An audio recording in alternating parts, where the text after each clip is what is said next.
মালিকের কাছে স্যার আমি প্রকাশ্যে জিজ্ঞেস করি যে আপনার কাছে কোনো লাইসেন্স আছে কিনা, বৈধ লাইসেন্স দেখাতে পারবেন কিনা। উনি এক বাক্যেই স্বীকার করেছেন যে আমি কখনো লাইসেন্স নিই নাই, মানে তেল বিক্রির লাইসেন্স উনি কখনো নেন নাই। এক ট্রাকে 28 ব্যারেল তেল ভরা আছে, অর্থাৎ 5600 লিটার তেল সেখানে পেয়েছি এবং মালিকও সাথে ছিলেন। আর উদ্ভূত পরিস্থিতিতে স্যার মানুষ এত বেশি ছিল যে আমি পরিস্থিতি সামাল দেওয়ার জন্য উপজেলা পরিষদে নিয়ে আসি ওনাকে সহ, যে এরপরে ওনার সাথে বসে কথা বলতে পারবো। এবং এখানে এসে আমি ধীরে সুস্থে ওনার কাছে জিজ্ঞেস করি যে আদৌ ওনার কাছে সত্যিকারের লাইসেন্স বা অন্য কোনো ডকুমেন্ট আছে কিনা। তা দেখলাম ওনার কাছে কোনো লাইসেন্স নেই।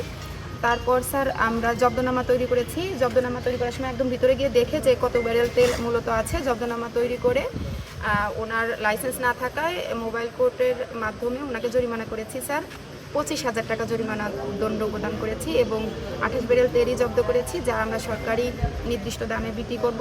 জরিমানা দণ্ড আদায় হয়েছে এবং এই টাকা আমরা সরকারি কোষাগারে জমা দিয়ে দেব। বারুইপাড়া ফেরিঘাট থেকে 9 ব্যারেল তেল একটি ভ্যান এবং হচ্ছে যে একটি ট্রাক্টরে আমরা দেখতে পাই। আমি দেখার পরে তাদের কাছে জিজ্ঞাসা করি যে আপনারা কোথায় নিয়ে যাচ্ছেন তেলসমূহ। তো এরই প্রেক্ষিতে ওনাদের কাছে আমরা ডকুমেন্টস চাই যে আপনারা কোন দোকানের জন্য বা কোনো ফিলিং স্টেশনের জন্য কিনে। ওনারা তৎক্ষণাৎ ডকুমেন্টস দেখাতে ব্যর্থ হলে আমরা ওনাদেরকে আমি সময় দিই, ঠিক আছে আপনাদের ডকুমেন্টস সহ আসুন, আমরা ডকুমেন্টস পেলে আপনাদের এই যে হচ্ছে যে তেলসমূহ আছে এটা আমরা ছেড়ে দিব। তো ওনারা আমাদের হচ্ছে তেলের লাইসেন্সের ডকুমেন্টস প্রদর্শন করতে ব্যর্থ হয়েছে। এরই প্রেক্ষিতে আমি 9 ব্যারেল তেল জব্দ করেছি।